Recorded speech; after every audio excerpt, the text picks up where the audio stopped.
Туризм дегенде теңіз жағасында жатып 1045 селфи жасау ойға орала ма? Ұмытыңыз, бұл ескіріп қалған түсінік. Бүгін 2025 жылы өзекті деп тапқан 5 тренд туралы сөз қозғаймыз. Бірінші тренд – белсенді демалыс.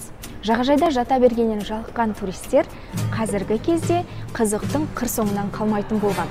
Демек, трекинг, кемпинг, экспедицияларға шығуды ол инклюзивтен артық көретіндердің саны артып келеді.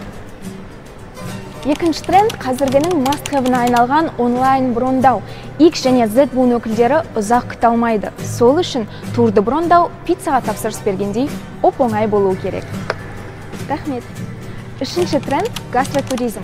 Қазіргі туристер үшін дәмді тағам қарын тойдырар ас қана емес, таным көкжиегін кеңейтер азық әрі жаңа саяхаттарға арқау болар себеп.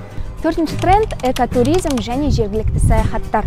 Қазіргі таңда экология, саналы саяхат, жергілікті туризм тренд қана емес, қалыпты құбылыс. Қазақстанда бұл құбылыстың ілгері қарқын басып жатқаны қуантады.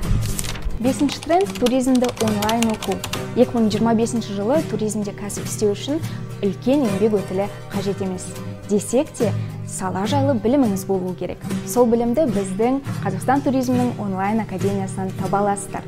Тіркеліп, кәсіпкерлікке алғаш қадам жасаңыз.